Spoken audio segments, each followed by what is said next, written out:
¿Qué es resistencia? Resistencia es una fuerza que se opone a otra fuerza. Lo voy a repetir. Resistencia es una fuerza que se opone a otra fuerza, de todo tipo, de toda naturaleza. Pero si hablamos de ejercicio, cuando tú estás haciendo pesas, ¿verdad? Y haces pesas para aumentar tu resistencia, tu fuerza, tu potencia, son esas pesas que se hacen de forma lenta y con todo el peso que se puede soportar. Y vas aumentando tu resistencia y cada día puedes aguantar más. Entonces, resistencia es una fuerza que se opone a otra fuerza. Al levantar las pesas, tú estás haciendo eso. En 1 de Pedro capítulo 5, verso 6, dice así: humillados pues bajo la poderosa mano de Dios, para que Él os exalte cuando fuere tiempo. Si estás estudiando las Escrituras, subraya cuando fuere tiempo. Echando toda vuestra ansiedad sobre Él, porque Él tiene cuidado de vosotros. Sed sobrios y velad, porque vuestro adversario, el diablo, como león rugiente, anda alrededor buscando a quien devorar. Estar sobrio y estar velando es lo que a ti te toca. Pero lo que le toca al diablo es devorar. Para evitar que nos devore, debemos ser sabios, debemos de estar sobrios y debemos estar velando.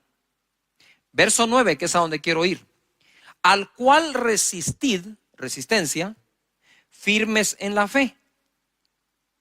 Quiere decir que lo que nos está recomendando el apóstol Pedro acá es: hey, ustedes tienen una fuerza para resistir esa otra fuerza. Entonces, el león anda, nuestro adversario, alrededor nuestro, viendo a quién devorar usando su fuerza. Pero si dice la Escritura, resistidlo estando firme o firmes en la fe, entonces lo que me está diciendo la Escritura es: tienes una fuerza para contrarrestar su fuerza. Eso es resistir firmes en la fe, sabiendo que los mismos padecimientos se van cumpliendo en vuestros hermanos en todo el mundo. O sea, no hay a uno que no lo ataque. Verso 10, mas el Dios de toda gracia, que nos llamó a su gloria eterna en Jesucristo. Ojo, después que hayáis padecido, no queda otra, que hayáis padecido un poco de tiempo, Él mismo os perfeccione, afirme, fortalezca y establezca. El final de toda esa batalla, el final de ese ataque, el final de que ande alrededor viendo si te devora o no, será que tú vas a ser perfeccionado, vas a estar firmes, fortalecido y establecido. Si nosotros somos capaces, dice, de resistirlo por un tiempo, resistid al diablo y él huirá de vosotros, dice la palabra. Entonces, esa resistencia es una fuerza contra la otra fuerza hasta que él se vaya y huya de tu vida. Hoy quiero hablar de eso, de la fe para resistir. Hay cosas que tenemos que aguantar. Eso es como la pelea del box, ¿verdad? En la pelea de los boxeadores, muchos de ellos cansan a su oponente, deja que lancen golpes y ellos aguantan y resisten y lanzan golpes y lo están resistiendo hasta que ven que ya está debilitado. Entonces contraatacan y chao. Igual aquí dice, tienen que resistir al diablo por un poco de tiempo. Lo que está pasando en el mundo entero va a tomar tiempo salir de allí, pero vamos a tener fe para lograrlo. En Hebreos capítulo 11, verso 1, dice la Escritura: es pues la fe la certeza de lo que se espera, la convicción de lo que no se ve. Y tú me puedes decir, pero Cash, ¿qué tiene que ver esto con lo anterior? Muchísimo, porque dice que lo resistamos firmes en la fe. No dice que lo resistamos firmes en nuestra propia fuerza, sino en la fe. Es pues la certeza de lo que se espera, la convicción de lo que no se ve. Otra versión dice las realidades. Es estar convencido de las realidades que no se ven. No se ven, pero son realidades. Estamos siendo atacados por las realidades que vemos. Pero debemos resistir confiando y creyendo en las realidades que no vemos. Por la fe se ven. Verso 2. Porque por ella alcanzaron buen testimonio los antiguos. Por la fe entendemos haber sido constituido el universo por la palabra de Dios, de modo que lo que se ve fue hecho de lo que no se veía. Entonces, ojo aquí, pongamos atención. Estamos siendo atacados por las cosas que se ven.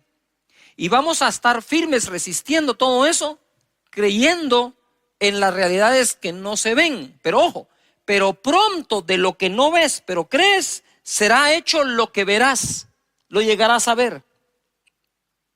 Por eso cito la fe.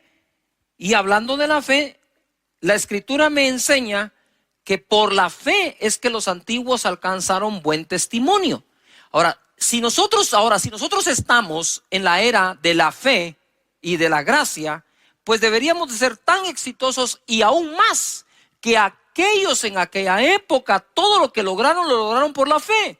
Aún fueron justificados delante de Dios por medio de la fe. Hebreos capítulo 11, verso 8. Quiero hablar del padre de la fe.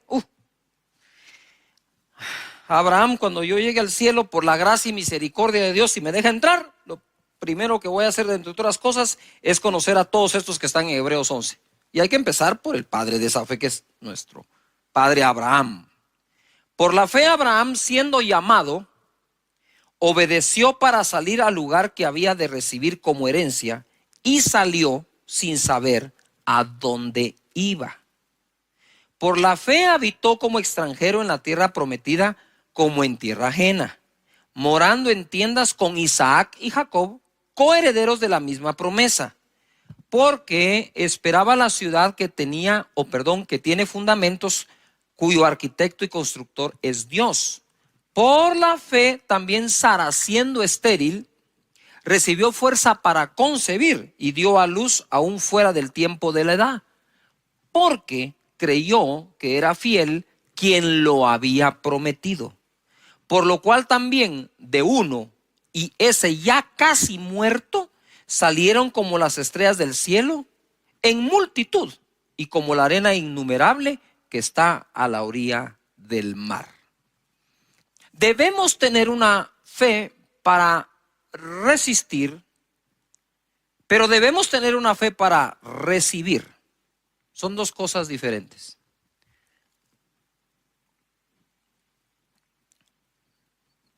Hace mucho tiempo me topé con un caso en donde fui al hospital a orar por una persona. Esta persona estaba en el intensivo. Y aunque no lo creamos, a veces cuando se ha sufrido mucho, un consejo positivo cae mal. O sea, cuando la gente ya está dañada emocionalmente y uno quiere ser positivo con ellos, toman lo positivo como algo que, ¿qué crees vos? Que nosotros no, qué sé yo, ¿no? Pues yo llegué a ese lugar, estaba en la sala de espera, quería entrar a orar al intensivo por la persona, y saben que esos intensivos van entrando cada cierta hora, muy pocas personas que se les admite o se les da permiso. Yo buscaba el permiso de la familia para poder entrar a orar. Y entonces ellos me dijeron, pero mira, Cash, me dijeron, y nosotros sí tenemos fe. Mira lo que le pasó a mi hija, lo que le pasó a mi hijo, mira cómo estamos. Y me contó todos los problemas de los cuales no habían salido, pero los habían aguantado. Y en ese momento yo recibo un impacto en donde la palabra que oigo aquí adentro es, aquí sí existe fe, me dijo el Señor, sí existe fe, pero fe para aguantar. Les hace falta la fe para salir o para avanzar. Entonces yo respeté, no dije nada, dije, bueno, muchas gracias, nos vemos. Al otro día pude llegar, entré al intensivo, oré por la persona que, por cierto, bendito Dios sanó. Y justo cuando estábamos orando, estábamos ahí con mi esposa, vienen los demás amigos y familiares, ¿verdad? Porque somos amigos y conocidos. Y en ese momento dije, nos tenemos que ir, ¿verdad? Hay que proteger la fe. Y bendito Dios sanó. Lo que quiero decir con este ejemplo es que muchos de nosotros hemos aprendido a vivir con algunos problemas y hemos desarrollado esa fuerza o esa fe, que no está mal, está buena, para aguantar durante muchísimo tiempo. Pero eso no quiere decir, ni debe implicar en tu vida, que por eso entonces ya no vas a tener la fe para salir de ese problema, sino únicamente la fe para vivir con el problema. Yo entiendo las dos cosas. Hay momentos que tenemos que creer para aguantar, pero no que eso nos robe el creer para salir. Dios te da la fe para aguantar, pero Dios también te da la fe para salir. Abraham salió sin saber a dónde iba. Y la escritura dice, que leímos, que echemos nuestra ansiedad sobre él para que él nos exalte cuando sea tiempo. Ustedes saben que la incertidumbre del futuro motiva muchísimo la ansiedad interna en el corazón de nosotros. Y hoy por hoy hay mucha incertidumbre del futuro en la mente de muchísimas personas alrededor del mundo. ¿Qué irá a ser del futuro? ¿Qué irá a ser de la familia? ¿Qué va a ser del negocio? ¿Qué va a ser de la iglesia? Y todos somos atacados por eso, pero tenemos que contraatacar. Es decir, una fuerza que combate esa fuerza, resistencia, por la fe, estando firmes contra todo eso. Porque tu mentalidad no puede desboronarse, tu estructura mental no se puede corroer, contaminar y destruirse. Debemos mantenernos fuertes en nuestros pensamientos a través de las escrituras. Entonces, mira, Abraham cuando sale sin saber a dónde va. Pero a todos nosotros nos gusta saber, tener algo de certeza de lo que va a pasar en el futuro. ¿Vos me garantizás que si yo hago esto va a pasar aquello? Eso no es sino la voz de la ansiedad, de la incertidumbre, y quieren estar certeros. Pero Abraham, el padre de la fe, se fue sin saber a dónde iba, pero sabía quién iba con él. O sea, todo viaje mientras Dios te acompañe es bueno. Tú dices, pastor, me quedé sin empleo. No eres el único, son miles. La pregunta es, cuando te quedaste sin empleo, ¿Dios te abandonó y te dejó solo, o Dios te está acompañando en esa época y proveyendo para todo lo que necesites conforme sus riquezas en gloria en Cristo Jesús? Y dice la escritura, mira, ya les voy a hablar de cómo llegaron a tener el hijo con Sara, pero él moraba, dice, en tiendas con Isaac y con Jacob, sin haber alcanzado la tierra todavía. Quiere decir que en el camino tuvo a su hijo, tuvo a su nieto y todavía no tenía lo que le habían prometido.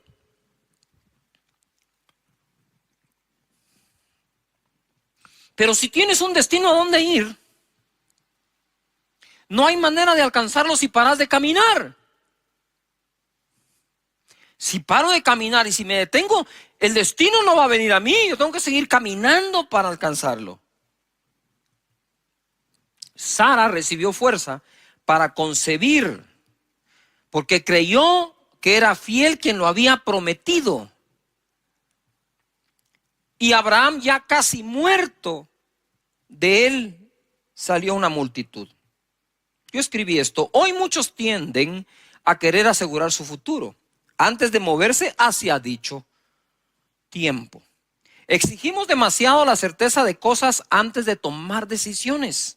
Sin embargo, el padre de la fe salió sin saber a dónde, confiando en Dios. Habitó junto al hijo y nieto en tiendas, esperando lo que Dios prometió. Y ojo, y no encontrando un sustituto para ello. Él esperaba esa ciudad diseñada por Dios. Y en el camino pudo haber tenido muchas ofertas para sustituir aquello en lo que estaba creyendo. Tú no puedes aceptar sustitutos de la promesa que Dios te ha hecho a ti. Debes continuar estando firme, resistiendo, aguantando, creyendo hasta alcanzar lo que te prometió Dios. Pero muchos en el camino encuentran sustitutos a lo que Dios prometió.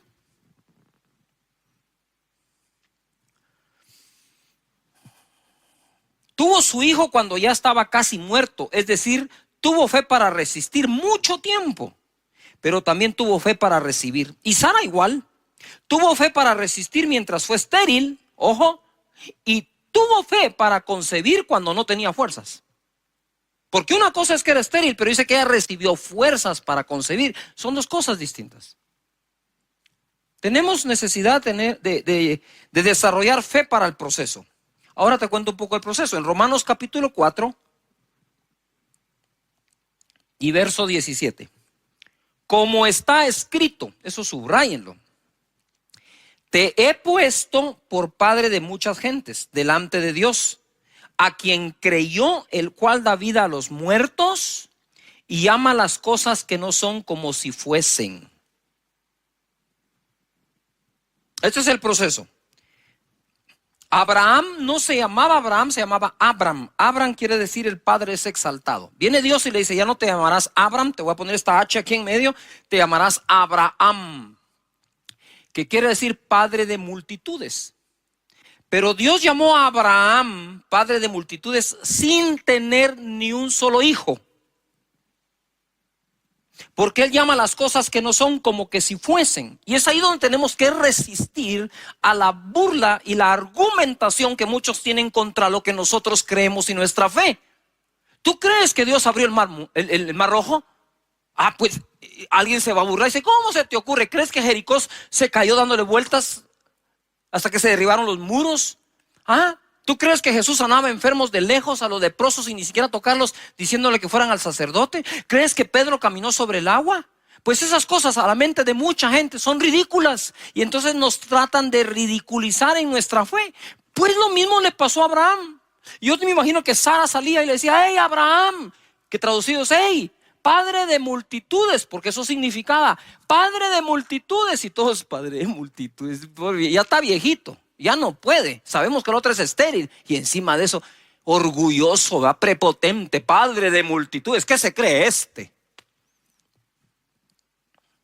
Yo no sé si Abraham en algún momento le dijo a Sara, Sara, ya no me digas así, hombre, qué clavo, mira, todo el mundo me mira como que saber que fuera, pues que te vean como lo que sos padre de multitudes, ponete las pilas.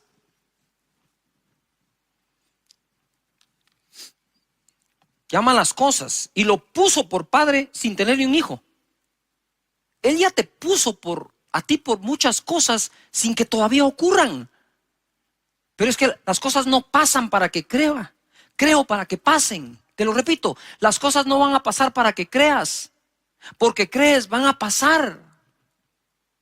Fe para que las cosas pasen. Y en el 18 dice, él creyó en esperanza contra esperanza para llegar a ser padre de muchas gentes, conforme a lo que se le había dicho, así será tu descendencia. Nota esto, él creyó, se esforzó de esperanza en esperanza para llegar a ser lo que se le había dicho.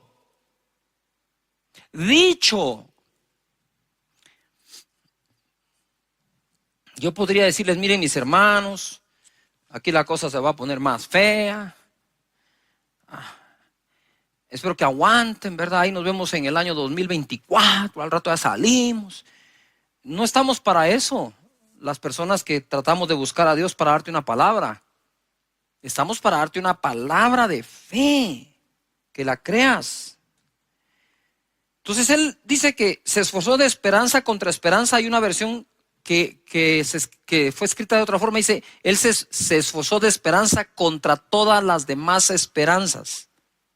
No se daba esperanza por el viejito Abraham, pero no necesitaba que nadie se la diera.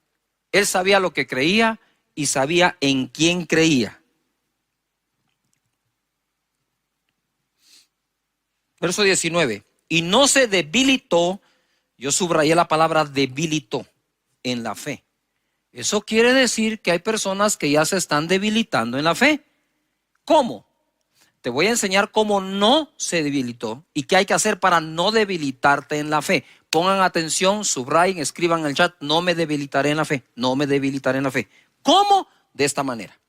No se debilitó en la fe al considerar su cuerpo, que estaba como ya muerto o ya como muerto, siendo de casi 100 años. O la esterilidad de la matriz de Sara. Entonces, ¿cómo una persona puede debilitar su fe? Considerando de más, considerando de una manera incorrecta lo que está pasando. Entonces Abraham dice, voy a llegar a ser, lucho contra todas las esperanzas, voy a llegar a ser el padre de multitudes que Dios dijo que ya soy, hasta me cambió el nombre. Ya yo soy un padre de multitudes y todos. ¿Y dónde está el hijo? Ustedes espérense. Tranquilos, de que lo fabrico. Pero si ya tenés 100 años, entonces, ojo a lo que voy a decir con muchísimo respeto. Abraham, a sus 100 años, dice que no consideró su cuerpo como ya muerto. Y se recuerdan que dice, y ya de él que estaba casi muerto, entonces de ahí sacó una multitud. casi muerto en este contexto es, Abraham ya no podía tener relaciones con Sara, no había forma, ni aunque Sara fuera fértil, él no podía tener relaciones con Sara para poder engendrar un hijo y Sara concebirlo. Pero además no consideró a Sara que estaba estéril. Pongan atención a esto. No consideró ninguna de las dos partes. No consideró lo que le pasaba a él, ni tampoco consideró lo que le pasaba a Sara. Y lo que quiero decirte es, no puedes considerar tú en este momento lo que te pasa a ti y lo que le está pasando al mundo entero, porque eso va a debilitar tu fe. ¡Yuhu! Todo lo contrario, es cierto, sí. Abraham dijo que no, dijo esto no es cierto. Él dijo, no lo voy a considerar de tal manera que el mensaje que reciba es que lo que Dios dijo que iba a pasar es imposible. Claro que es imposible al hombre, pero lo que es imposible al hombre es posible a Dios, dice la Escritura. Entonces vamos a nosotros a leer la Escritura con la manera de pensar que tenemos, o vamos a renovar nuestra manera de pensar por las Escrituras. Pienso de acuerdo a lo que está escrito. Yuhu. Esto está demasiado bueno. No se debilitó al considerar. Entonces, ¿qué hago yo para no debilitarme en la fe? Es no considerar de más todo lo que está ocurriendo. Porque afuera, sí, hay realidades que se ven, pero están escritas para ti realidades que se llegarán a ver. Gloria a Dios. ¿Saben qué? Yo después de predicar este mensaje me voy a sentar a oírme. 20 dice, tampoco. Todos pongan en algún lugar, tampoco. No me debilito y tampoco. Dice, dudó por incredulidad. Es que una vez se debilita la fe, lo que viene es la incredulidad. No se debilitó por incredulidad de la promesa de Dios, sino que se fortaleció en fe, dando gloria a Dios, plenamente convencido. ¡Wow! Esto es una fe para el proceso. De cuando Dios te hable a cuando Dios ocurra, pueden pasar días, semanas, meses, años o generaciones. No vamos a tapar el sol con un dedo. Puede ocurrir. Pero como he dicho yo, si lo que Dios me prometió no se cumple mientras yo estoy vivo, mi mayor herencia va a ser decirle a mis hijos, se va a cumplir mientras tú estés vivo. Y si no se cumple, le vas a decir a mis nietos que se va a cumplir mientras ellos están vivos, porque así fue como Abraham pasó su fe a Isaac y a Jacob.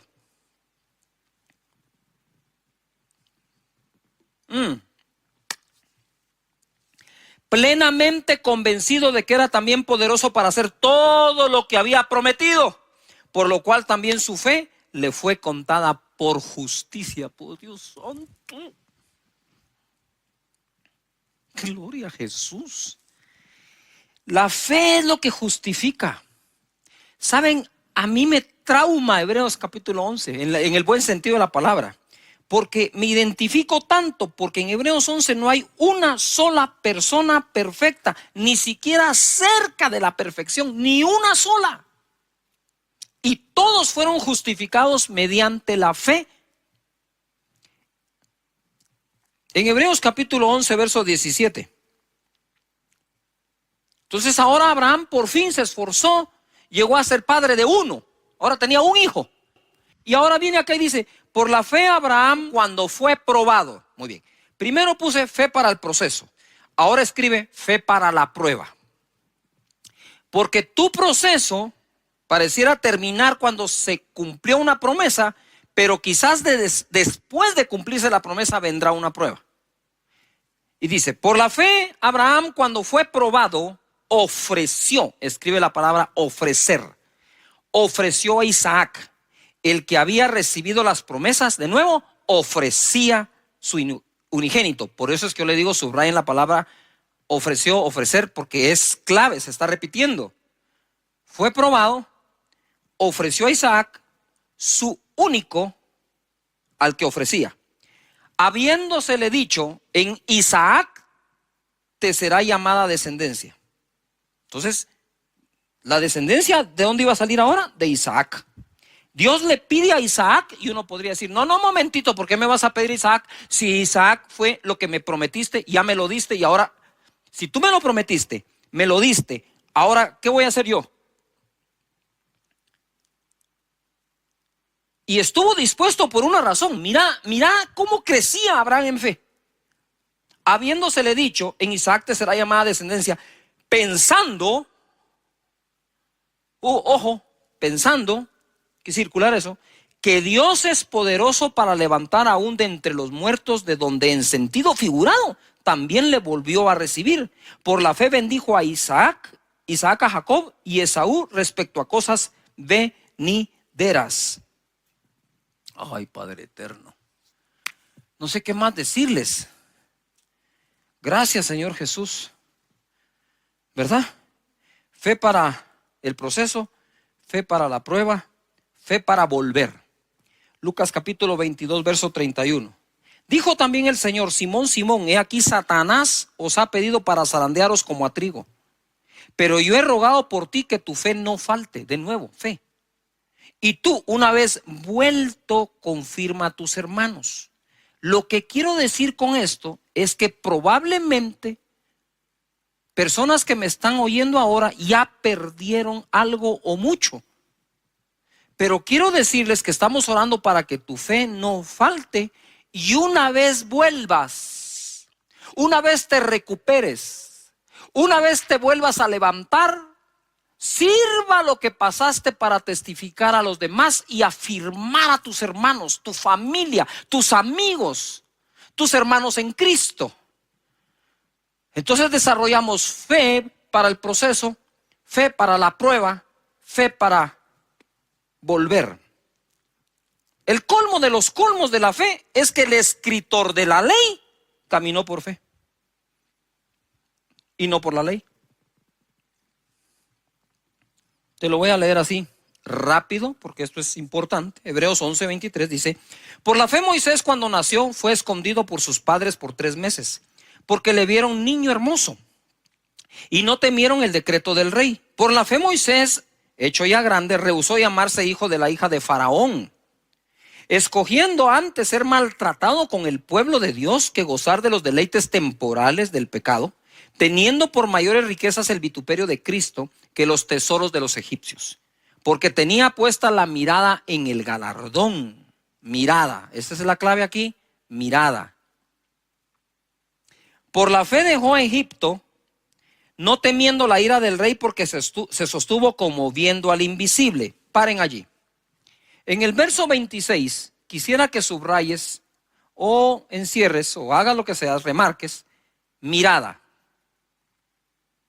En el verso 27, quiero que subrayes viendo. Él se sostuvo como viendo al invisible. Eso es Dios. ¿Estamos de acuerdo? Pero dice que tenía puesta la mirada en el galardón. Yuju. Mientras mantengas tu mirada en el invisible, mientras te sostengas como viendo al invisible, creyendo que Dios está contigo, no hay nada de malo que pongas tu mirada en un galardón. Yuju. No hay nada de malo que pongas tu mirada en estos tiempos en decir: yo creo que en estos tiempos tan malos mis finanzas se pueden multiplicar. Y la gente dice: deja de ver eso. Sí, pero es que yo me sostengo viendo al invisible. Moisés se sostuvo viendo ¿a quién? Al invisible, pero puso su mirada ¿en dónde? En el galardón. Me encantan esos versos porque rompen con la religiosidad. Tú puedes decir: no, eso no es así. Claro, porque tú estás leyendo de acuerdo a lo que ya pensabas, no estás pensando de acuerdo a lo que estás leyendo. Si pensamos de acuerdo a lo que leemos, no hay nada de malo, ahí está escrito. Y es Moisés, autor de la ley, justificado por la fe. Digo yo: Moisés, ¿qué haces aquí en Hebreos 11 si tú eres autor de la ley? Sí, pero aunque escribió la ley, solo se puede salvar por la fe. Por la fe celebró la Pascua, dice, y la aspersión de la sangre, para que el que destruía a los primogénitos no los tocase a ellos, y declaramos y creemos que no va a tocar nuestra morada todo esto. Por la fe pasaron el mar Rojo como por tierra seca, e intentando los egipcios hacer lo mismo, fueron ahogados. Es que miren, hay fórmulas que no le van a funcionar sino solo a los que creen en Dios y su palabra. Hebreos 11:32. ¿Y qué más digo? Porque el tiempo me faltaría contando de Gedeón, de Barak, de Sansón, de Jefté, de David. Todos ellos tuvieron fe para aguantar, tuvieron fe para resistir, pero tuvieron fe para triunfar. Gedeón estaba escondiendo en el lagar el trigo, porque los madianitas venían y lo saqueaban. Y el pueblo del Señor estuvo seguro en Gosén. Ahí está, en Gosén el pueblo. Y está escondiendo el trigo Gedeón. Tuvo fe para aguantar. Pero un día el Señor le va a dar la victoria después de que él viene, se le presenta, Gedeón le ofrenda y entonces le revela la estrategia. Gedeón tenía 32,000 personas y en un solo día le diezmó el ejército, y en otra instrucción de 32,000 personas, Gedeón se quedó con 300. ¿Qué era eso para combatir a los madianitas? Y Dios le dijo, son muchos y no van a glorificar a Dios. Se van a gloriar en sus propias fuerzas. Así que le quitó Dios. A veces Dios quita, entre comillas, para poder ser Él glorificado y que tú lo conozcas más y que para Él no hay nada imposible. ¿Qué ocurre acá? Se queda con 300 y termina venciendo a los madianitas, donde los mismos ellos mismos se confunden entre ellos y se matan a espada entre ellos. No tuvo que hacer nada más Gedeón que obedecer a Dios. Es impresionante cómo alguien puede tener fe para aguantar y a veces le falta fe para salir. Tienen fe para resistir y les falta fe para triunfar. Te repito de nuevo ahora, el boxeador puede hacer que su enemigo se canse dándole golpes, aguantando los golpes. Y una vez agotado el enemigo, contraataca. Resistamos, dice, en la fe, fuerza que combate otra fuerza. Gedeón empezó a poner excusas. No, yo soy pobre, el menor de mis hermanos.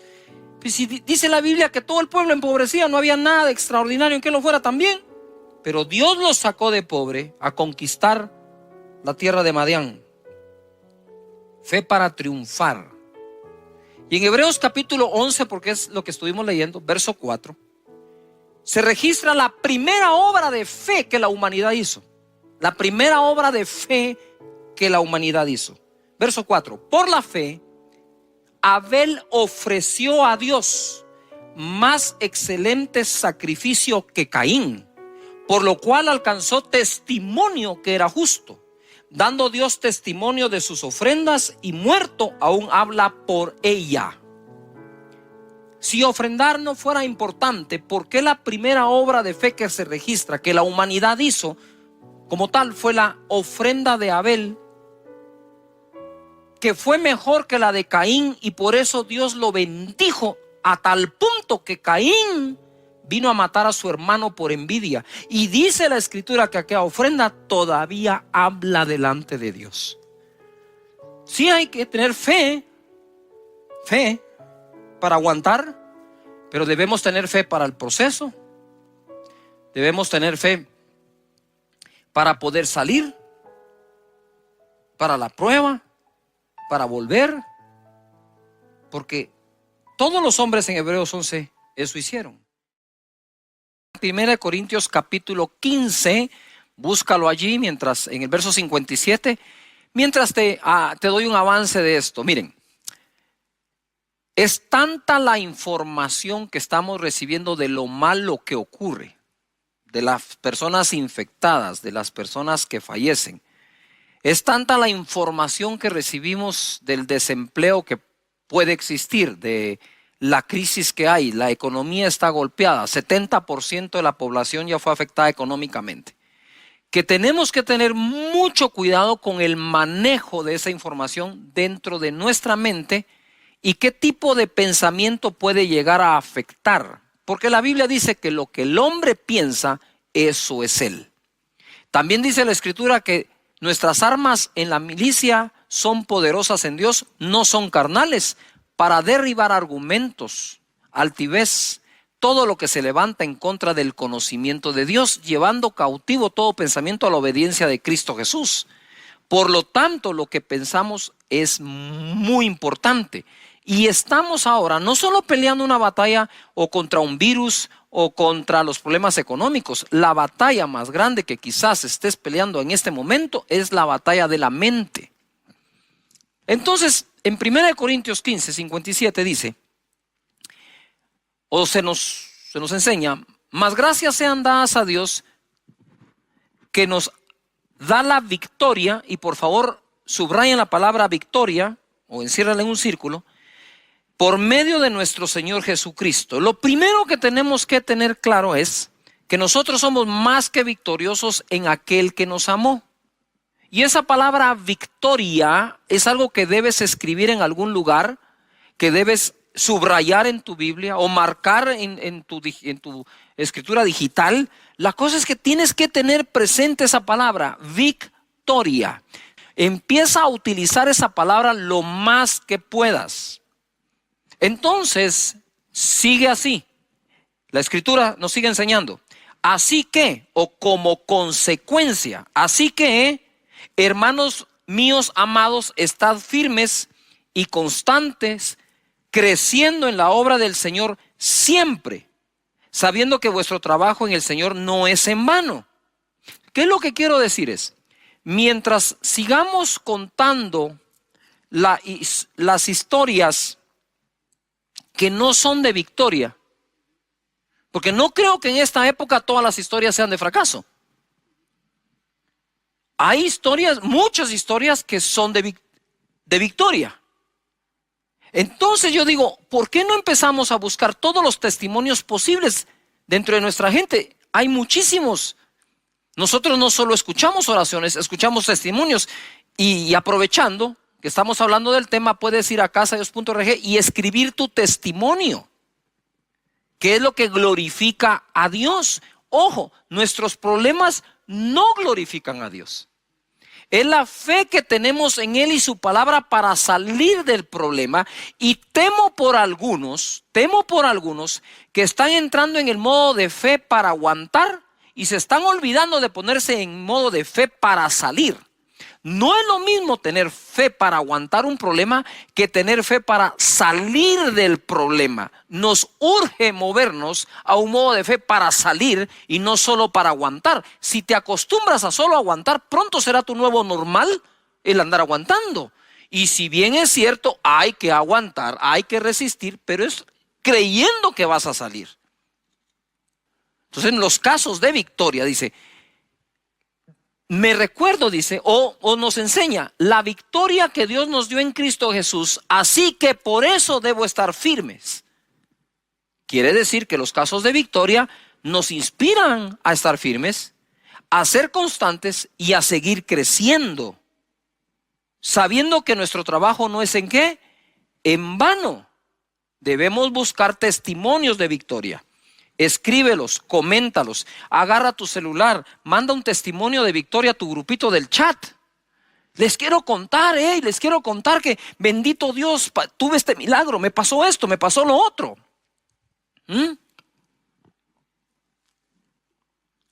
No solo es oren por mí, me quedé desempleado. Es escribir, bendito Dios, ya tengo el empleo. Bendito Dios, ya se abrió la empresa. Bendito Dios, ya sanó el enfermo. Tenemos que llenarnos de esos casos. La segunda cosa que quiero mencionar acá es que en la vida debemos tener ganas de ganar, no solo ganas de participar. Mira lo que dice Pablo en 1 Corintios 9:24. ¿No sabéis que los que corren en el estadio, todos a la verdad corren, todos corren, pero solo uno lleva el premio? Corred de tal manera que lo obtengáis.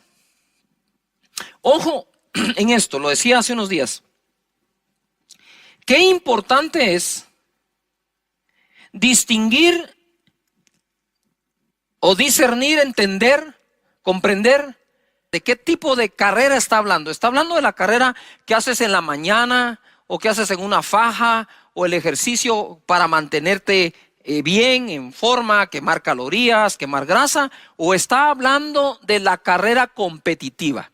Porque aquí dice, todos en el estadio corren, pero solo uno lleva el premio. Corran de tal manera que lo obtengan. Y hay una gran diferencia entre aquel que corre por quemar calorías y aquel que corre para meterse a una maratón.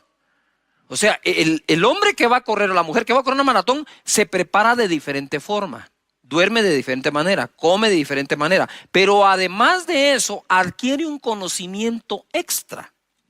Como decía yo, no es lo mismo que tú vayas con tu amigo a jugar al tenis, por decir algo, o incluso al fútbol, y vas a jugar porque hay que pasar el tiempo, y es divertido, es buenísimo. Que otra cosa es, bueno, ¿qué es lo que debes aprender para competir en ese deporte? Entonces Pablo nos está exhortando a que no hagamos las cosas como de, nada más como de rutina, sino como que fuera competencia. Es decir, si vas a correr, dice, tenés que comprender algo. Todos corren, pero solo uno lleva el premio. Y le dice, y ustedes corran de tal manera que lo obtengan. Entonces imagínate lo que Pablo está diciendo. Si todos nosotros acá, la banda y nosotros vamos a hacer una carrera, dice, bueno, todos ustedes van a correr, pero les dejo claro algo. Solo uno lleva el premio. Corran de tal manera que lo obtengan. Pero si solo uno va a llevar el premio, pero nos pide que todos corramos como que fuéramos nosotros el que va a obtener el premio. Pablo era competitivo, pero competitivo en todo lo que hacía. Y me encanta cuando usa los deportes. Ahora bien, ahí les va algo. Mira, aunque obviamente yo creo en el poder del Espíritu Santo, en la persona del Espíritu Santo, es vital, es el centro de todo lo que soy y hago. Ustedes se recuerdan que al principio del año, muchísima gente empezó a hablar de la visión 2020, entonces como es el año 2020 hay que tener visión 2020 y todo se iba por ahí, ¿verdad? Yo lo respeté mucho y me quedé, pero ahora orando, intercediendo, recibí un 2020 muy bueno. Un 2020 muy bueno. Segunda de Crónicas 20:20 dice, y cuando se levantaron por la mañana salieron al desierto de Tecoa, y mientras ellos salían, Josafat estando en pie dijo, oídme Judá y moradores de Jerusalén. Subrayen lo que viene. Creed en Jehová vuestro Dios y estaréis ¿qué? Seguros. Segunda de Crónicas 20:20. Creed en Jehová vuestro Dios y estaréis seguros. Creed a sus profetas y seréis ¿qué? Prosperados. Cuando yo leo esto, recibo un impacto y digo, Padre, oro porque el segunda de Crónicas 20:20, sea por ti enormemente bendecido, que la gente esté en ti segura, que le crean a tus profetas y sean bendecidos y prosperados. Quiero hacer una pausa acá.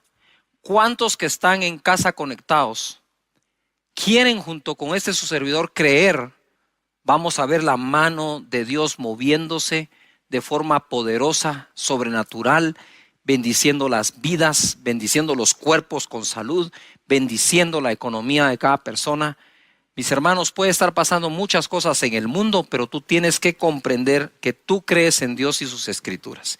Así que voy a hacer una pausa para orar en esto y seguimos con la enseñanza. Padre, en el nombre de Jesús, te doy gracias por cada persona, individuo y familia, y te pido, Señor, de verdad, de todo corazón, que la segunda parte de este año mejore enormemente para cada persona que en ti confía.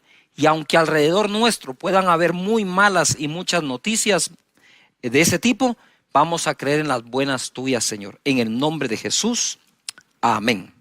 Amén. Bueno, entonces tenemos necesidad de estar pensando y creyendo en la victoria que Cristo nos dio. Estamos creyéndole a Dios por un tiempo mejor. Y ahora quiero hablarles dentro de este tema, de algo que es importante desarrollar en el carácter nuestro. Mira, Yo no creo haber dejado de ser pastor de jóvenes, pero cuando oficialmente eso era lo que hacía como tal, yo me di cuenta de algo. En esa época en que el joven y la jovencita quieren encontrar pareja, novio, novia, hacen como que su listado de todo lo que quieren tener, ¿verdad? Yo no sé si ustedes están como que ilusionados por qué hombre quieren como novio, qué mujer como novia, pero normalmente hacen su listado, ¿verdad? Tienen sus sueños, su anhelo. Entonces está aquella jovencita que dice, yo quiero primero se ponen espirituales, ¿va? Porque no, eso no falla. Señor, que te ame a ti sobre todas las cosas, ¿verdad que sí? Que te sirva de todo corazón.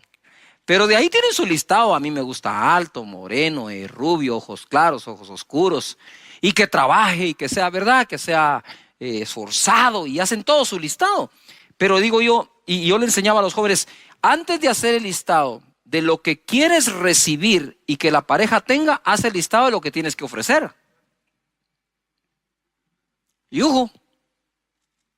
Y les digo esto en son de broma, pero a la vez en serio, porque había una jovencita que, Cash, mira, estoy orando por mi novio, seguramente Dios tiene mi pareja y yo quiero que sea trabajador y que tenga una maestría. Le digo, mira, discúlpame, le digo yo, pero a mí en tu casa me han contado que no te está yendo bien en los estudios, eso sí, tenés el listado de lo que querés, de lo que demandás, pero no has hecho el listado de lo que ofreces. Y así nos pasa en todos lados. La gente está buscando un trabajo y lo primero que hacen es, bueno, ¿cuánto paga? ¿A qué hora entro? ¿A qué hora salgo? ¿Cuál es el día libre? ¿Qué ofreces? Y esta época no está para andar demandando mucho, está para incrementar nuestra oferta. Para eso tenemos que agregar valor a nuestra vida, valor a nuestro conocimiento para tener algo mejor que ofrecer. Porque si hay una crisis de empleo, no te puedes dar el lujo de no incrementar aquello que tengas o puedas ofrecer. En 2 de Reyes capítulo 4 verso 1 dice, una mujer de las mujeres de los hijos de los profetas clamó a Eliseo diciendo, tu siervo, mi marido, ha muerto. Y tú sabes que tu siervo era temeroso de Jehová y ha venido el acreedor para tomarse 2 hijos míos por siervos o esclavos. Y Eliseo le dijo, ¿qué te haré yo? Declárame qué tienes en casa. Y ella dijo, tu sierva ninguna cosa tiene en casa, sino una vasija de aceite. Al parecer la mujer se dio cuenta que sí tenía algo después de declarar que no tenía nada. Porque de verdad que una pequeña vasija con aceite era insignificante para la crisis que le había dejado el marido. Hay cosas que a mí me cuesta comprender. Dice que esta es mujer de uno de los hijos de los profetas. Y le dice a Eliseo, tu siervo. Entonces el marido de esta mujer era siervo de Eliseo. ¿Sí? Y Eliseo fue un hombre acostumbrado a ver el poder de Dios sobrenatural. Pero el hecho que veamos o deseemos ver el poder sobrenatural de Dios no nos exime de ser sabios, inteligentes en lo que hacemos y prepararnos. Esa mezcla es la mezcla que siempre he tratado de buscar en la vida. Dios es sobrenatural y hará lo sobrenatural. Pero Moisés incluso fue educado. ¿Y qué de Sadrach, Mesach y Abednego? ¿Y qué de Daniel? ¿No buscaban la sabiduría de estos jóvenes? El mismo Nabucodonosor, el rey de Babilonia, buscaba la sabiduría que estos tenían. Entonces es una, ¿cómo dijera eso? Como encontrar ese punto de equilibrio, porque Dios te da lo sobrenatural como te da el conocimiento y la ciencia y la inteligencia y el consejo y la prudencia. Es el mismo Dios que hace una, es el mismo Dios que te da la otra también. Y no entiendo cómo este hombre, siendo se supone discípulo de Eliseo, dejó endeudada a la viuda. Me cuesta entenderlo, muchísimo. Pero, ¿verdad? ¿Por qué cuesta entenderlo? Por ese estereotipo que tenemos de los hombres de Dios que no pueden fallar en nada. Eso es una gran mentira, fallamos en muchísimas cosas. Somos vulnerables igual que todos, cometemos errores igual que todos, ¿verdad? Entonces este hombre quizás cometió ese error de dejar endeudada a la viuda y ahora venía un problema mayor. tenía que pagar la deuda entregando a sus hijos como esclavos. ¿Qué madre quiere eso? Nada, imagínate. Quedas viuda y encima de eso endeudada. No hay con qué pagar la deuda. Te piden a los hijos como garantía. Y ahora lo que tienes es una vasija con aceite. Decime si no se parece a las situaciones que estamos viviendo hoy. Quiero decirte que el luto que la humanidad está viviendo hoy no se trata solo de un ser querido que pudo haber fallecido. El luto se suman muchos, la pérdida del trabajo, la pérdida de una oportunidad que justo era en ese momento cuando todo empezó. Hay muchas cosas pasando y por eso le decía, la batalla mental es muy fuerte y tenemos que pelearla llenando nuestra mente de palabra de Dios, de escrituras, de promesas de Dios, de confianza en Él. Verso 3. El profeta le dijo, ve y pide para ti vasijas prestadas en todos tus vecinos. Vasijas vacías, no pocas, le dijo. Entra luego y enciérrate tú y tus hijos y echa en todas las vasijas y cuando una esté llena, ponla aparte. Le dio hasta un método para hacerlo. Y se fue la mujer y cerró la puerta, encerrándose ella y sus hijos. Y ellos le traían las vasijas y ella echaba el aceite. Cuando las vasijas estuvieron llenas, dijo a uno de sus hijos, tráeme aún otras vasijas. Él le dijo, no hay más vasijas. Entonces cesó el aceite. Vino ella luego y le contó al varón de Dios, y el cual dijo, ve y vende el aceite y paga a tus acreedores, y tú y tus hijos vivid de lo que quede.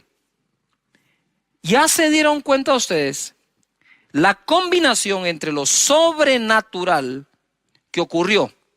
Eliseo le dijo, ¿sabes qué? Toma esa vasija, pide prestadas vasijas vacías de todos tus vecinos, no pocas sino muchas, y empieza a llenar. Cada vez que termines de llenar una vasija, ponla aparte.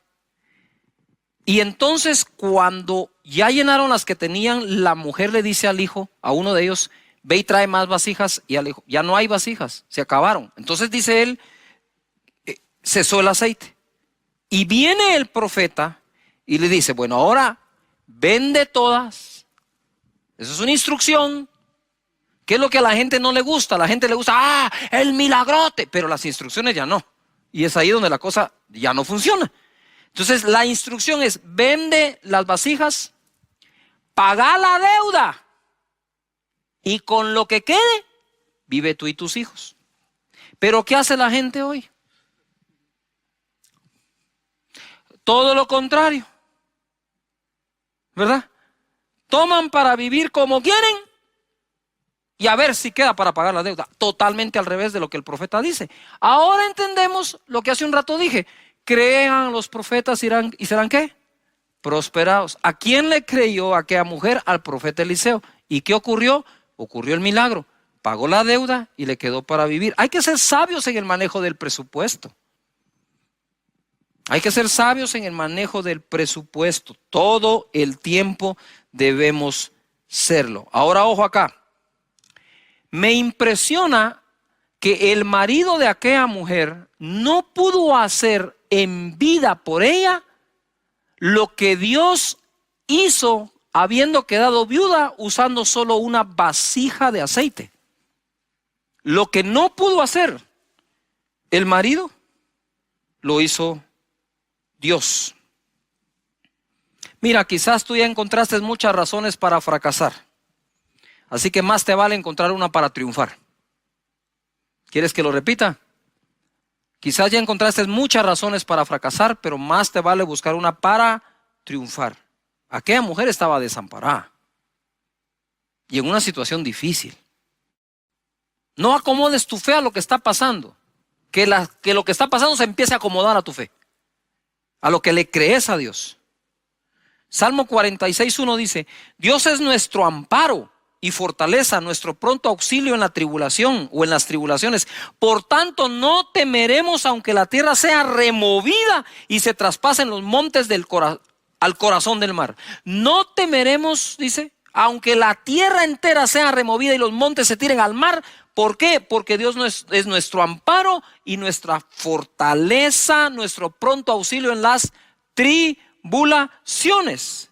¿Qué significa la palabra amparo? Significa proteger o favorecer a algo o a alguien que lo necesita.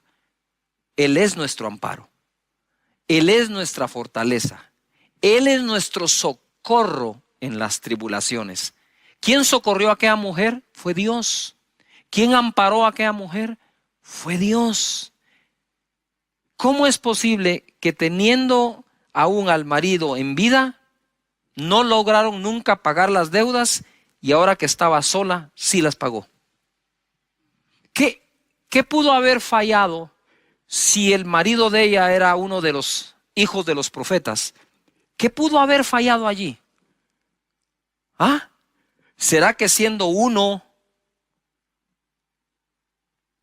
no logró confiar en Dios? ¿Será que estando vivo él no confió en la palabra de Eliseo si alguna vez se la dio? Pero ¿por qué la mujer pudo y el marido no? Simple y sencillamente porque ante una situación tan dura, ella fue directo a la fuente, a Dios, y de Dios recibió la estrategia. Padre, en el nombre de Jesús, revela estrategias a cada familia, a cada persona. La situación de aquella mujer era terrible, pero Dios es más grande que tu situación. Salmo 91:1 dice: el que habita al abrigo del Altísimo morará bajo la sombra del Omnipotente. Diré yo a Jehová, esperanza mía y castillo mío, mi Dios, en quien confiaré. Date cuenta, el que habita al abrigo del Altísimo morará bajo la sombra del Omnipotente. Diré yo. Lo repito, perdón, diré yo. ¿Qué tú tienes que decir? Diré yo, Jehová, esperanza mía y castillo mío, mi Dios, en quien confiaré. El desamparo puede llevarnos a la tristeza y la depresión, pero también puede llevarnos a buscar a Dios como nunca antes y ser amparados por Él y terminar morando bajo su omnipotencia. Y nada nos será imposible. Ojo, lo mismo que deforma a las personas, forma a otras personas. Aquella mujer, al quedar desamparada debido a la muerte de su cónyuge, tuvo un encuentro con la omnipotencia de Dios. No digamos con el Dios de la omnipotencia. Y notar esto. Personas, por ejemplo, cuando lo rechazan, de verdad se vuelven personas resentidas, malas, haters. Pero otros, cuando han sido rechazados, se vuelven empáticos, aman al prójimo, y lo mismo que deformó a uno es lo mismísimo que formó al otro. Hijos que que vimos disuelto el hogar de nuestros padres, nos convertimos en personas de bien, y otros, por menos de eso, se convirtieron en personas de mal. Aquella mujer se pudo haber convertido a saber en qué. Al quedar viuda, desamparada, se pudo haber amargado, y no que los profetas, sino que, y este que era tu siervo, mira lo que está pasando. Nosotros conocemos la buena historia en medio de la crisis, pero pudo haber sido una mala historia también.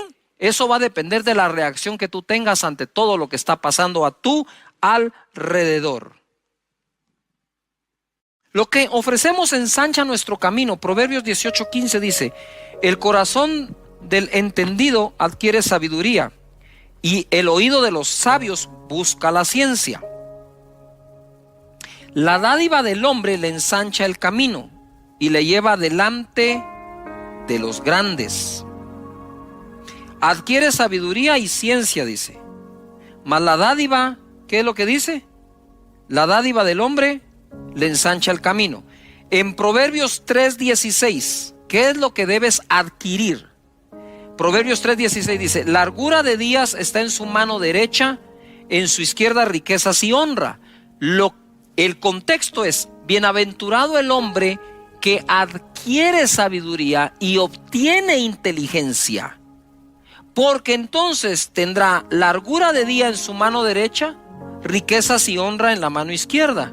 Y como me dijo un amigo mío, este proverbio a mí me dice que Dios quiere que llegue a viejito de forma honrosa y bendecido. Y en el Proverbios 22:4, que es de mis favoritos, dice así: riquezas, honor y vida son la recompensa, la remuneración de la humildad y del temor de Jehová. Si en serio tienes un corazón humilde y respetas a Dios, pues ¿qué es lo que ofrece las Escrituras? No, olvídate de mí. ¿Qué dice Proverbios? No, ¿qué dice Cash Luna? ¿Qué dice Proverbios? Riquezas, honor y vida son la recompensa de la humildad y el temor de Jehová. Entonces te lo voy a parafrasear. Dios quiere que obtengas tus ganancias de forma honrada sin perder la vida. Mira esto, te va a gustar. Dios quiere que obtengas tus ganancias, ingresos, riqueza, de forma honrada sin perder la vida. Entonces hay quienes obtienen sus ganancias de forma honrada, pero se viven enfermando del estrés que tienen. Pero la voluntad de Dios es que obtengas tu ganancia de forma honrada sin enfermarte por el trabajo que tienes. Ahí tú puedes ver el bienestar total de Dios. Dice: sí, yo te quiero bendecir económicamente, pero quiero bendecirte con principios y valores y manera de trabajar de forma honrada, y que puedas tomar tu tiempo para descansar y usar la inteligencia que te doy para trabajar, para que no necesites enfermarte mientras haces tu ganancia de forma honrada. Entonces la voluntad de Dios es tan global que dice: está bien, te voy a bendecir económicamente, te voy a bendecir formando tu carácter y cuidando tu salud. ¿Qué más quieren? Dios está presente en todas las áreas de tu vida. Ahora bien, vuelvo de nuevo a Proverbios 18:15. El corazón del entendido adquiere sabiduría, lo que acabamos de enseñar, y el oído de los sabios busca ciencia. Pero la dádiva del hombre le ensancha el camino y le lleva delante de los grandes. Entonces puedes ser muy sabio, puedes tener mucho conocimiento, pero lo que te lleva delante de los grandes hombres es lo que das. Lo que das me refiero a lo que ofreces. Yuhu. Es esa oferta que brindas de tus servicios, de tu trabajo, de lo que sabes hacer o de lo que estás aprendiendo a hacer. Eso es lo que te ensancha el camino, dice la Escritura. Mira, dice acá la palabra en Proverbios 18:15, ahí mismo, pero en la versión Dios habla hoy: los sabios e inteligentes adquieren los conocimientos que buscan. Con un regalo se abren todas las puertas y se llega hasta la gente importante. Cuando hablo aquí de un regalo, ¿qué tal si en esta época ofreces tus servicios a las personas de tal manera que les des una muestra de lo que puedes hacer sin necesidad de cobrar? Le dice: pastor, ¿de qué está hablando usted? No, pero es que aquí dice, ¿verdad? Esto, lo que quiero decirte es: deja que la gente pruebe tu trabajo. Que lo pruebe, a ver si les gusta. Haz un pequeño proyecto esperando que te den el otro, no sé. Pero aquí está clara la Escritura, ¿no? Esa mentalidad de demandar en lugar de ofrecer no es la mejor manera de salir adelante, nunca, y menos en este momento. En Éxodo 1:13 y 14 dice: y los egipcios hicieron servir a los hijos de Israel con dureza y amargaron su vida con dura servidumbre en hacer barro y ladrillo y en toda labor del campo y en todo su servicio, al cual los obligaron con rigor. Capítulo 3, verso 18 dice así: y oirán tu voz e irás tú y los ancianos de Israel al rey de Egipto, y les diréis: Jehová, el Dios de los hebreos, nos ha encontrado. Por tanto, nosotros iremos ahora camino de 3 días por el desierto para que ofrezcamos sacrificios a Jehová nuestro Dios. Cuando yo leí esto, dije: wow, ¿qué pasó aquí? ¿Por qué Dios lo primero que le pidió al pueblo es salgan y ofrezcan? Porque la mentalidad de ellos ya había sido afectada por generaciones de esclavitud que no creían ser capaces de ofrecer algo. Ya el pueblo estaba subyugado a ver si alguien les daba algo. ¿Cómo Dios podría conquistar la tierra prometida con todo un pueblo cuya mentalidad había sido rebajada a eso? Y por eso Él va a forzar su mente a que crean que pueden ofrecer algo. Que puedan ofrecer algo. Me recuerdo que estuve yo en un país en Noches de Gloria. Terminábamos muy tarde y nos llevaron a comer a un restaurante. Fuimos ahí, comimos, cenamos. Ya era muy tarde y nos sirvieron muy bien. La atención fue espectacular. Y entonces yo le dije al mesero: mire, fíjese que nosotros, ese día todavía no había Noches de Gloria, era otro día. Le dije: fíjese que mañana tenemos un evento y vamos a salir bastante tarde. ¿A qué hora cierran ustedes? Y él me dijo: no importa a qué hora cerramos, nosotros lo podemos esperar a la hora que sea, me dijo. Pero mire, le dije, podría ser 1 o 2 de la mañana. No importa, nosotros lo esperamos. Wow, dije yo. Efectivamente, dije, qué actitud más buena. Fuimos a comer al otro día, muy tarde, y el mesero con una actitud impresionante. Entonces yo pensé, este hombre debe ser el dueño. Y le pregunté: mire, ¿usted es el dueño de este restaurante? No, me dijo, yo no soy el dueño, soy un mesero. ¿Y por qué se queda tan tarde? Mire, me dijo, es que si tiene tiempo le cuento la historia así breve. Me dijo: yo fui un empresario, gané mucho dinero, vino la crisis, vino la espiral, todo se vino abajo. Yo solía ir 4 veces al año a Estados Unidos a vacacionar con mi familia, me dijo. Y entonces sí, pero este es el único empleo que tengo ahora, me dijo. Mi empresa cerró, quebré. Así que si usted quiere y su equipo venir a comer a las 3 de la mañana, aquí vamos a estar a las 3 de la mañana, no importa. Y yo me fui de espaldas. Dije, este hombre se va a volver a levantar seguro. Porque no está pensando sino en qué tiene que ofrecer. Yo quisiera orar hoy por todos ustedes para que Dios les bendiga en su vida física, salud, familiar, como esa viuda, pero que no crean que están desamparados, porque están amparados por Dios. Y que Dios bendiga tu iniciativa, tu trabajo de tus manos, y salgas adelante. Y que te dé ideas para tener algo que ofrecer. ¿Les parece que oremos? Padre, en el nombre de Jesús, muchas gracias por la vida. Gracias por las oportunidades y los ejemplos que en las Escrituras encontramos, como esta viuda. Señor, que sepamos que tú eres el amparo nuestro y el amparo de todos. Señor, en el nombre de Jesús, te pido para que exista paz en el corazón y en la mente de las personas. En el nombre poderoso de Jesucristo, muchas gracias. De que dieron la mía extra, o aquellos siervos que hicieron solo lo que se les pidió, son llamados siervos inútiles. Para ser siervos útiles, hacemos más de lo que nos piden, ¿verdad? Esa es la enseñanza de Jesús, tanto a los líderes como a seguidores, como a todas las personas. Debemos aprender este principio para todos nosotros. Luego de eso vimos cómo fue promovido David. David no fue promovido por lo que el papá le ordenó hacer, lo hizo, fue al campamento de sus hermanos que estaban en batalla contra Goliat. Él llevó unos quesos, unos panes y regresó con prendas de sus hermanos para decirle a su padre que ellos estaban bien. Pero fue promovido porque él mató a Goliat, que nadie se lo pidió, él mismo se ofreció a hacerlo. Y de tal manera que cada uno de ellos fue recibiendo la promoción porque hizo más allá de lo que se les pidió.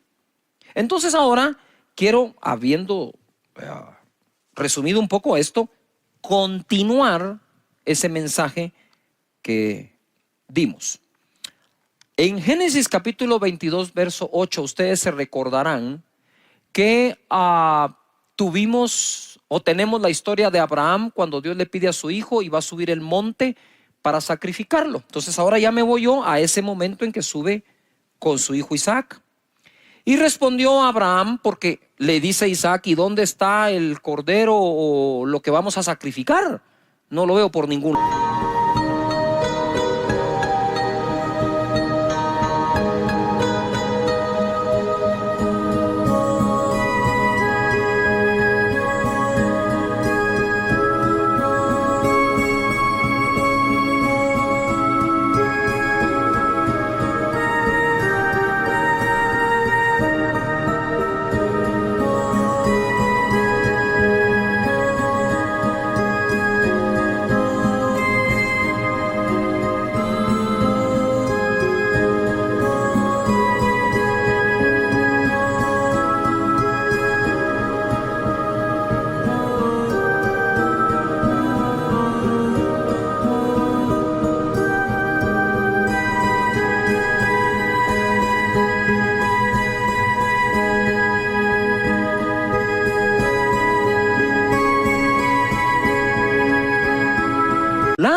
Y entonces Abraham le contesta: Dios se proveerá de cordero para el holocausto, hijo mío.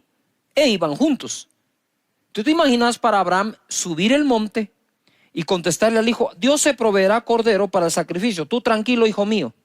Y el hijo no sabía lo que le podía esperar. En el verso 9, cuando llegaron al lugar que Dios le había dicho, edificó allí Abraham un altar y compuso la leña y ató a Isaac su hijo y lo puso en el altar sobre la peña. Y extendió Abraham su mano y tomó el cuchillo para degollar a su hijo. 11. Entonces el ángel de Jehová le dio voces desde el cielo y le dijo: Abraham, Abraham. Y él respondió: heme aquí. Y dijo: no extiendas tu mano sobre el muchacho ni le hagas nada, porque ya conozco que temes a Dios, por cuanto no me rehusaste tu hijo, tu único. Entonces alzó Abraham sus ojos y miró, y he aquí en sus espaldas un carnero trabado en un zarzal por sus cuernos. Y Abraham fue y tomó el carnero y lo ofreció en holocausto en lugar de su hijo. O sea, sustituyó al hijo por un carnero, cosa que Dios no le pidió. Dios no le pidió el carnero, que quede claro. Esto ya es de la voluntad de Abraham, más allá de la obediencia de Abraham. Y llamó a Abraham el nombre de aquel lugar: Jehová proveerá. Por tanto se dice hoy, en el monte de Jehová será ¿qué? Provisto. Y llamó el ángel de Jehová a Abraham por segunda vez desde el cielo. ¿Se recuerdan que la palabra Jehová Jireh, Jehová proveerá? Ese nombre fue mencionado por Abraham hacia Dios ese día. Y de ahí todo, sí, Jehová Jireh, Jehová Jireh. Y a veces no sabemos de dónde viene. Viene de esto. En el verso 16 le dice el ángel: por mí mismo he jurado. Anota esa palabra, jurado. Ponle, jurado. Por mí mismo he jurado, dice Jehová, que por cuanto has hecho esto, que fue sacrificar el carnero, y no me rehusaste tu hijo, tu único hijo, el cual Dios le pidió, de cierto te bendeciré y multiplicaré tu descendencia como las estrellas del cielo y como la arena que está a la orilla del mar, y tu descendencia poseerá las puertas de sus enemigos. Le he puesto por título la enseñanza de hoy: el día que Dios juró. Él dice que nosotros no podemos jurar, simple y sencillamente porque ¿por qué podemos jurar? Sin embargo, Dios, no encontrando otro mayor que Él por quien jurar, juró por sí mismo. Mira, una cosa es cuando Dios nos habla y nos hace una promesa, otra es cuando la jura. Sabemos que aunque no lo jure, Él las va a cumplir, porque Dios no miente. Pero entonces, ¿por qué jura?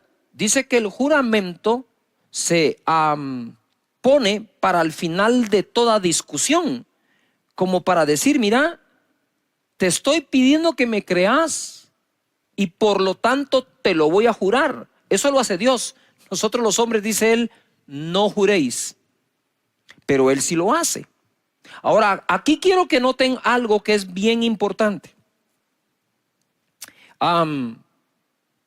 En Hebreos capítulo 6, verso 13, el escritor de Hebreos va a citar este mismo hecho o este acontecimiento. Pero para que quede claro a qué se refiere con que te bendeciré, porque eso es muy amplio.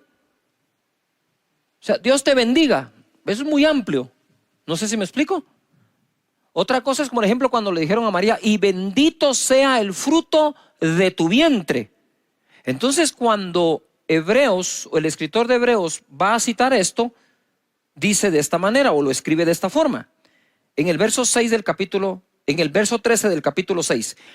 Porque cuando Dios hizo la promesa a Abraham, no pudiendo jurar por otro mayor, juró por sí mismo diciendo: de cierto te bendeciré ¿con qué? Abundancia, y te multiplicaré grandemente. Este escritor, para dejarnos claro a qué se refería cuando dice te bendeciré, él dice te bendeciré con abundancia. yo quiero pedirles un favor a todos. En esta época que estamos viviendo, ya hay gente que se autoabandonó. Dijo, no hay nada que hacer, no hay nada por qué luchar, que esto se quede así, ya definitivamente no voy a encontrar trabajo, no puedo abrir una empresa. Y yo digo, si ya encontraste 10 razones para fracasar, más te vale que busques una buena razón para triunfar. Y creo que una buena razón para salir adelante es que Dios juró bendecirnos de esta manera a Abraham y su simiente. Ahora quiero que pongan un poquito de atención a esto, porque se pone súper interesante. Ustedes que están acá, pónganle atención a esto. A parar un poco. Mira, ¿qué fue lo que Dios le pidió a Abraham? A su hijo, ¿qué? A su hijo Isaac, a su único. Lo va a presentar en sacrificio cuando el ángel le dice, hey, no hagas eso, no hagas eso.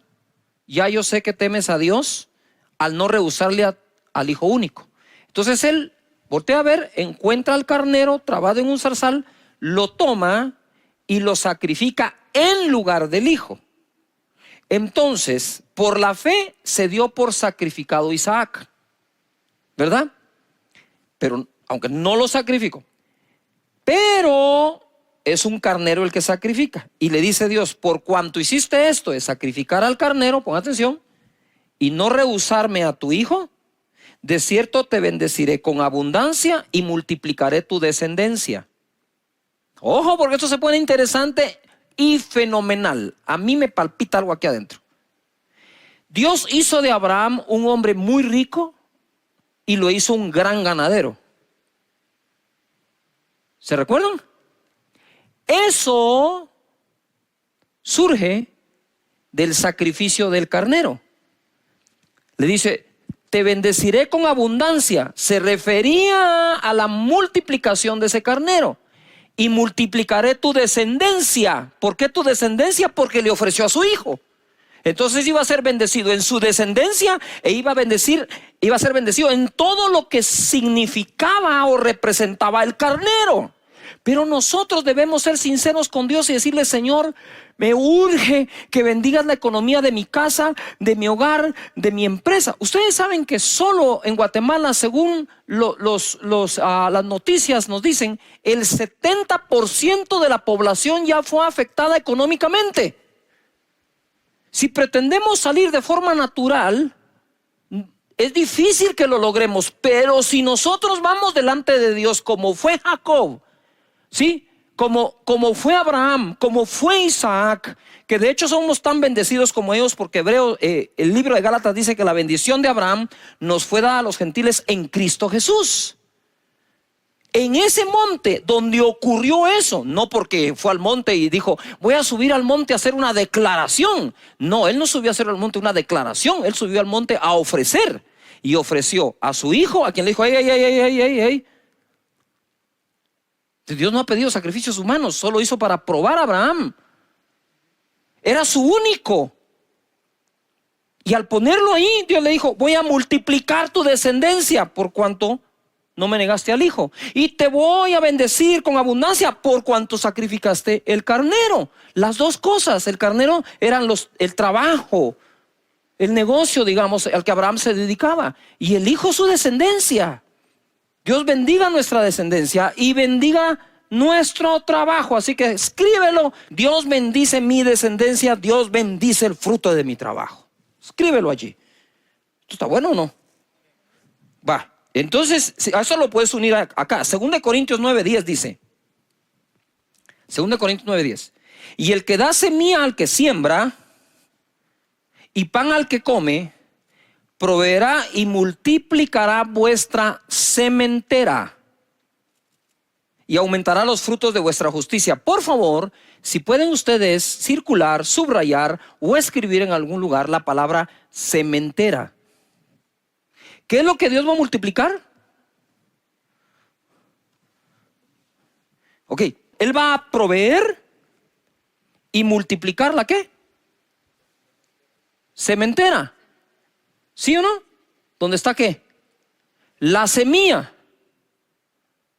Todo buen sembrador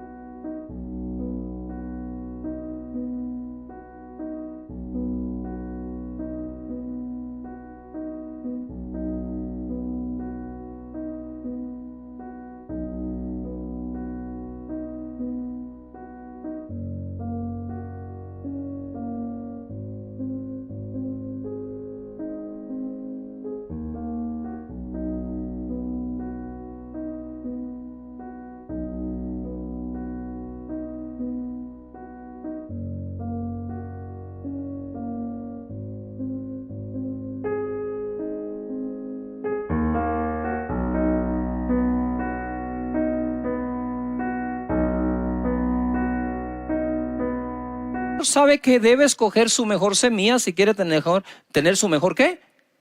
Cosecha. Y entonces dice acá, aumentará los frutos de vuestra justicia, y el fruto proviene obviamente de la semilla. Abraham, de nuevo, quiero volver a él. Él dijo, voy a aumentar, voy a bendecir, ¿sí?, tu sementera, por lo tanto tu descendencia. ¿Cómo puede ser posible que Abraham llegó a ser ese padre de multitudes que Dios le dijo, mira al cielo y si puedes cuenta las estrellas porque así será tu descendencia? Pero para pasar allí le dijo, ¿me darías tu hijo? Para Abraham ya sé que sí, por lo tanto multiplicaré tu descendencia. Ah, y me trajiste un carnero, y te voy a bendecir con abundancia. Allí en ese monte pasó eso, y en ese monte es donde a Dios se le nombra Jehová Jireh, Jehová nuestro proveedor. La situación no es fácil para nadie, está difícil, está complicada. Pero aquellos que confían que es Dios el proveedor, duermen en paz porque saben que Dios se las va a arreglar para hacer llegar recursos a tu familia o a tu trabajo. Noten algo. Abraham le dijo a su hijo, Dios se proveerá. Dios se proveerá. No dijo Dios proveerá, dijo Dios se proveerá cordero. Sin embargo, lo que encontró en el monte fue un carnero. Entonces ahora hablemos de cómo Dios se proveyó cordero. Juan 1:29.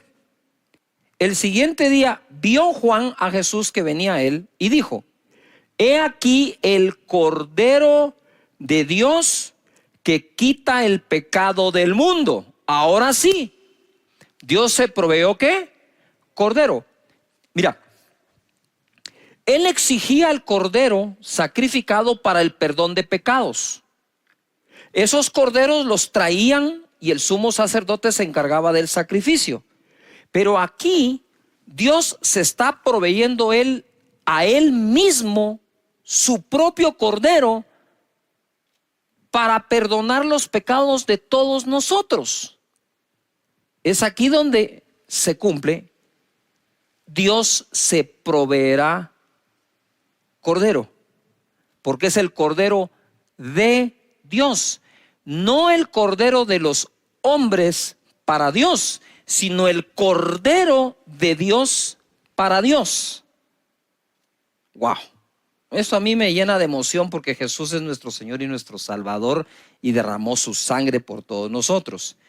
Si Dios le pidió a Abraham a su hijo y Abraham no rehusó a su hijo, ¿cómo podría entonces Dios rehusar a su propio hijo? Y entonces dice, el que nos dio, el que no escatimó ni aún a su propio hijo, ¿no nos dará con él todas las demás cosas? ¡Wow! Y ojo, Abraham tampoco escatimó a su propio hijo y Dios le proveyó todas las demás cosas. Y ojo, para aquellos que querían algo más profundo y todo, pues ahí está.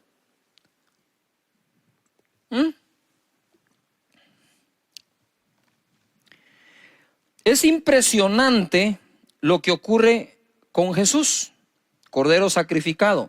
Efesios 5:1. Ahora sí, agárrense de la silla donde quiera que estén. Esto se va a poner de mejor todavía. Efesios 5:1 dice, sed pues imitadores de Dios como hijos amados, y andad en amor como también Cristo nos amó. Subrayen amó, amar. Como también Cristo nos amó y se entregó a sí mismo por nosotros. Cordero de Dios.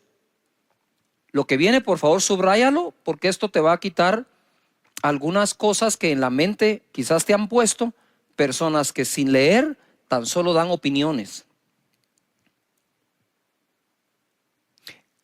Subraya lo que viene, creo que va a ser muy edificante para tu vida. Él se entregó a sí mismo por nosotros, ofrenda. ¿Qué palabra está ahí? Ofrenda, estoy hablando de Jesús. Sacrificio a Dios en olor fragante. Entonces, ese sacrificio que Jesús hizo en la cruz fue la ofrenda de Jesús para con su Padre.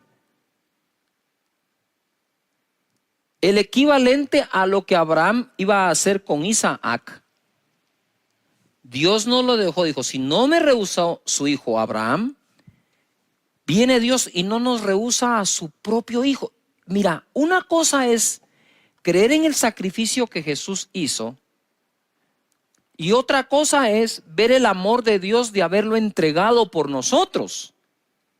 Si hay algo que el ser humano no aguanta, es ver a sus hijos sufrir.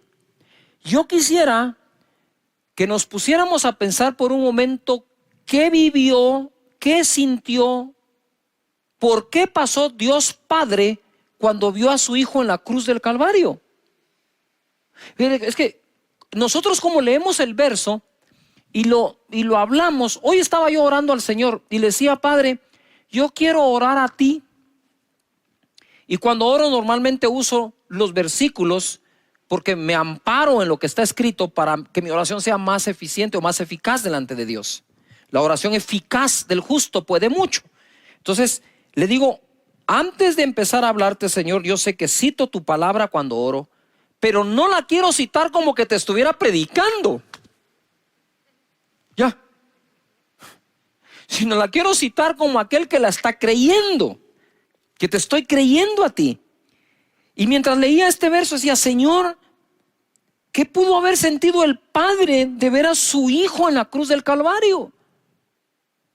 Espérame, porque el que lo dio, de tal manera amó Dios al mundo que dio a su hijo, el que lo dio fue el Padre. No sé si me logro explicar. Jesús en la cruz del Calvario, que puso su vida voluntariamente, nadie me la quita, yo la pongo para volverla a tomar, dijo, fue entregado por el Padre.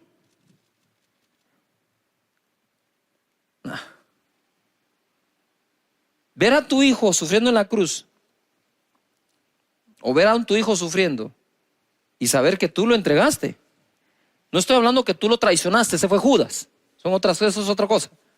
Estoy hablando de la entrega de darlo al mundo por nosotros. Eso debe haber sido, no quiero ni imaginar lo que vivió Dios.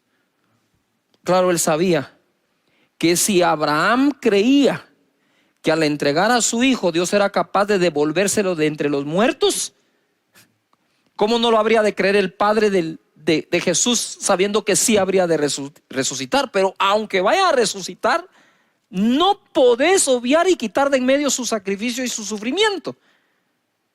Ahora quiero que comprendas esto.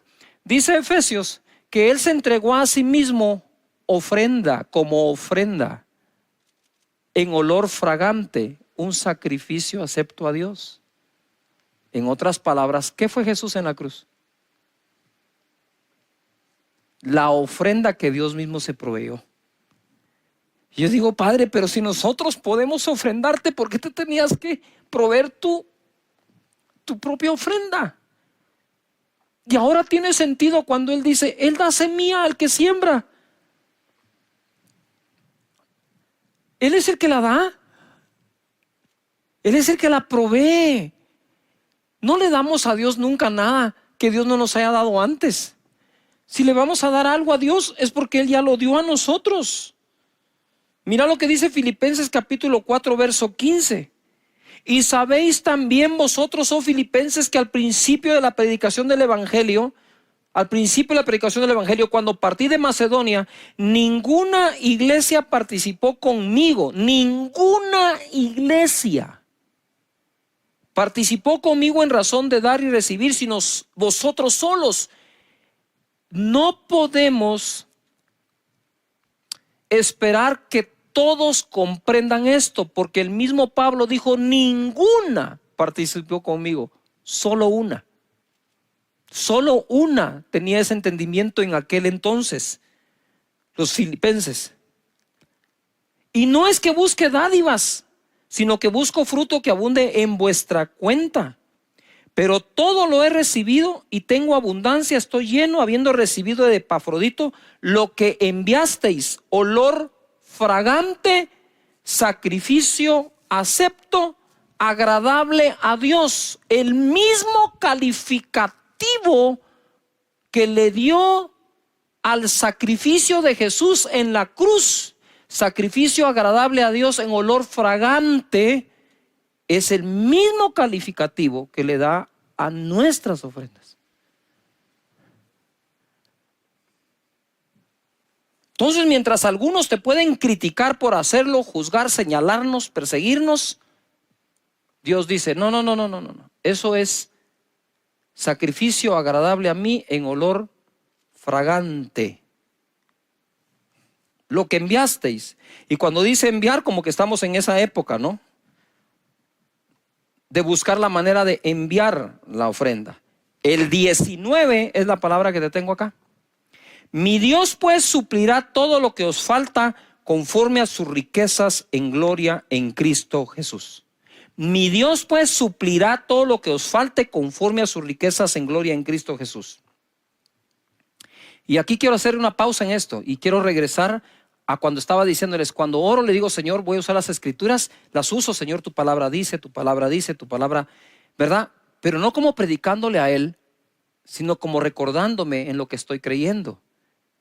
Y de pronto orando, siento un impacto que algunos han perdido su sinceridad para hablar con Dios.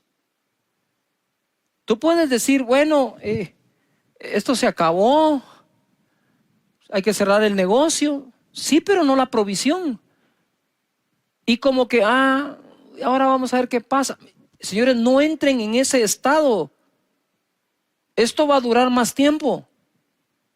Y tenemos que acudir al Señor. Y ser sinceros, Señor, decíselo. Sí me preocupa mi situación económica. Hemos estado tensos en casa, discutimos, pero hemos llegado a un acuerdo que te vamos a creer a ti con todo el corazón. ¿Qué nos cuesta ser sinceros con Dios en lugar de andar fingiendo que somos los superhombres y supermujeres super mega espirituales cuando por dentro estamos afligidos, tenemos afán, preocupaciones? Vamos delante de Dios. Vamos delante de Él y yo digo, Señor, bendice a tu pueblo, bendice a tu gente, Señor, multiplícales. Mira, Proverbios 27:18 nos enseña, quien cuida la higuera de su pueblo, comerá su fruto. Quien cuida una higuera come de su fruto. Y el que mira por los intereses de su Señor tendrá honra.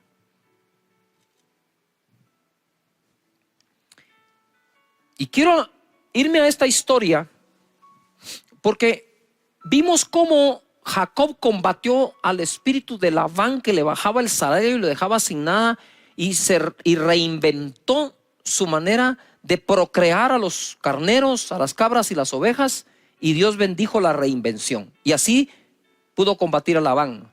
Pero ahora vamos a aprender cómo se combate a Madián. Jueces 6, verso 1. Los hijos de Israel hicieron lo malo ante los ojos de Jehová, y Jehová los entregó en mano de Madián por 7 años. No fueron 3 meses, no fueron 6 meses, no fue un año, fueron 7.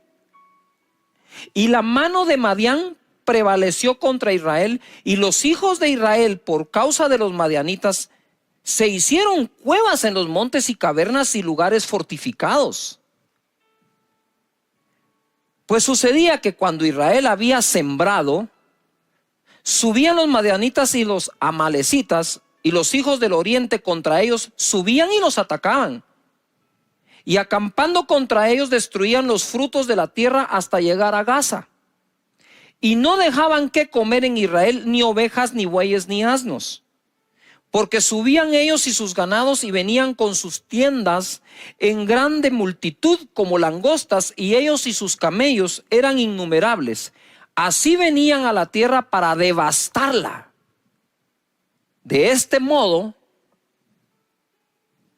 empobrecía a Israel en gran manera por causa de Madián. Y los hijos de Israel clamaron a Jehová. Yo no creo que clamaron al séptimo año, yo creo que se pasaron 7 años clamando. Y cuando los hijos de Israel clamaron a Jehová a causa de los madianitas, o sea, yo creo que oraron todo el tiempo, pero este último clamor como que iba a poner final a aquella temporada. Jehová envió a los hijos de Israel un varón profeta, el cual les dijo: así ha dicho Jehová, Dios de Israel. Y por cierto, voy a hacer un paréntesis. La escritura dice: confiad en Dios y viviréis seguros, creed a sus profetas y seréis prosperados. Y ahora les manda un profeta, el cual les dijo: así ha dicho Jehová, Dios de Israel, yo os hice salir de Egipto y os saqué de la casa de servidumbre, de la esclavitud. Os libré de la mano de los egipcios y de la mano de todos los que os afligieron, a los cuales eché de delante de vosotros y os di su tierra. Y os dije: yo soy Jehová vuestro Dios, no temáis a los dioses de los amorreos, en cuya tierra habitáis, pero no habéis obedecido a mi voz. Y vino el ángel de Jehová y se sentó debajo de la encina que está en Ofra, la cual era de Joás Ebieresita, y su hijo Gedeón estaba sacudiendo el trigo en el lagar para esconderlo de los madianitas. Había que esconder eso poco de comida que quedaba, porque los madianitas se lo llevaban. 12. Y el ángel de Jehová se le apareció y le dijo: Jehová está contigo, varón esforzado y valiente. Ok, sí, soy esforzado y valiente, pero no se mira claro. Y Gedeón le respondió: Señor mío, si Jehová está con nosotros, ¿verdad? Yo le hubiera dicho: y además tú decís que soy varón esforzado y valiente, ¿por qué nos ha sobrevenido todo esto? ¿No creen ustedes que nosotros también tenemos esa duda? A veces, ¿por qué nos viene esto? ¿Cómo saldremos de esto? ¿Y dónde están todas sus maravillas que nuestros padres nos han contado, diciendo: no nos sacó Jehová de Egipto? Sí, eso es pasado, pero ahora nos interesa el futuro, porfa. Y ahora Jehová nos ha desamparado y nos ha entregado en manos de los madianitas, que conste porque él les dijo la razón. 14. Y mirándole Jehová, no le habló. Una cosa es hablarle a alguien, otra cosa es quedársele viendo para hablarle. Cuando tú te le quedas viendo a alguien para hablarle, le estás diciendo: poneme toda tu atención, te voy a hablar. Y mirándole Jehová le dijo: ve con esta tu fuerza. ¿Cuál? ¿La esforzado y valiente? ¿O la fuerza de que adentro de su corazón permanecía que él creía que Dios era capaz de sacarlos? Pero ¿y dónde está todo lo que nos han contado? Ya van 7 años de esto. Y le dice: ve con esa tu fuerza y salvarás a Israel de la mano de los madianitas. ¿No te envío yo? Entonces le respondió: Señor mío, ¿con qué salvaré yo a Israel? ¿Con qué? ¿Con qué salvaré yo a Israel? Ojo, he aquí mi familia es pobre en Manasés.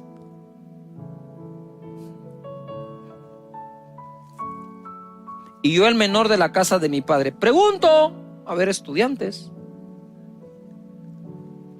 He aquí mi familia es pobre y yo el menor. ¿Y quién no estaba pobre después de 7 años de haber sido saqueados? Yo no estaba diciendo nada nuevo, ni estaba diciendo nada que los demás no estaban padeciendo. Mi familia es pobre en Manasés y yo el menor en la casa de mi padre. 16. Jehová le dijo: ciertamente yo estaré contigo. Eso te debe bastar. Y derrotarás a los madianitas como a un solo hombre. Y él respondió: yo te ruego que si he hallado gracia delante de ti, me des señal de que